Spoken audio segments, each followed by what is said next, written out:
Awake to the sound of a hunting horn, you dance a ring in the gathering storm. If the solstice time gets your panties in a wad, it's just the coming of the horn god. He will call you out, make you sweat, give you a blessing that you'll never forget. So revel in the chase and let your heartbeat run. Blessed are the children of the horned one. Hey guys, it's Kayla here, and I wanted to do today's video is going to be about the different ways you can incorporate beach sand into your Now, for someone that lives in Tennessee in the United States, I have a lot of sand over there by my altar.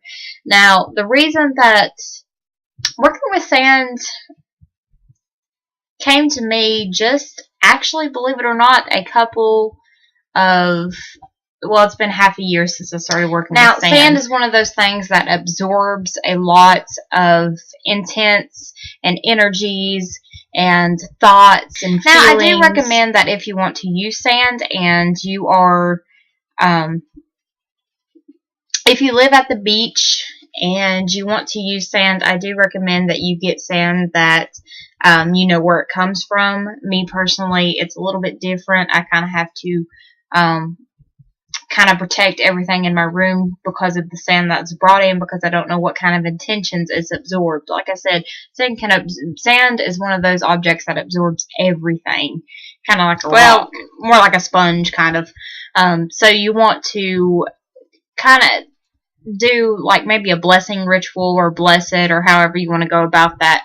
Now, if you want to use sand that you've picked up and you know exactly what intentions it is, it could be, let's say you're at a couples resort. It's good for love and lust and happiness, or if you're having a spout with your partner, if you go to a couples retreat on the beach, use that kind of sand to promote that. It's a good love, lust, happiness, peace. It's also good for water magics and any kind of ocean magics. Also good, sand is incorporated with the element of earth. Also good for earth magics. Good for protection, cleansing, yourself as well as your body, your spirit, your soul, and all kinds of other things that can be used to. I cleanse my stones with the sand I have, and then after I get done with the sand that I've got done using, I usually go out and bury the sand underneath the earth. The reason I do this is just to give it back to Mother Earth, as well as get rid of the negative energy that's maybe my gemstones, crystals have absorbed into it, or I will throw it out somewhere, but most than likely I try to give it back to the earth in a good, healthy way. Also good if you want to curse somebody or hex them, especially if you don't like the person that lives on the beach or anything like that. This is where that kind of living into the beach takes place, and kind of where kind of caution where you get your sand from, because like I said, sand is one of those things that absorbs things like a sponge. So most of the time you can kind of feel what energies it has to offer, especially really, really hateful. Also good for witches bottles, mojo bags,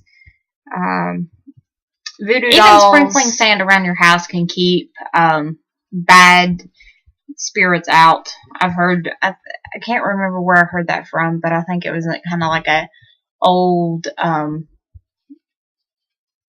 it wasn't. I can't remember, but I think there was a ocean witch that I talked to one time, and she said that she sprinkled sand around her house to kind of keep the negative energy out, or keep people that she didn't want in her house out, as well as different creatures. And plus, sand can also be used as if you are burning something, and so you won't burn your house down, to kind of keep the fire from spreading. So it's also a safety mechanism you can use. So if you're like me and someone brings you sand and you're not really from the beach and you're not really aware of where it came from or anything like that, put it all in a bowl and kind of play with it, either with your hands or with a witch's spoon, and put your intent into it. Put your energy that you want into it. Like I said, it's kind of like a sponge and a rock.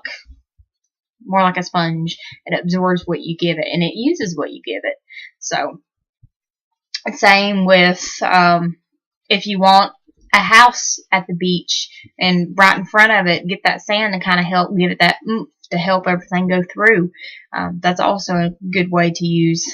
So that's all I have for magical sand. If you guys have any other tips or anything else that you use magical sand for, or if you work with it, please add down below so other viewers can see it. So there are just new, every day almost a new magic appears. So things are becoming more known. So, thanks guys for watching and much love.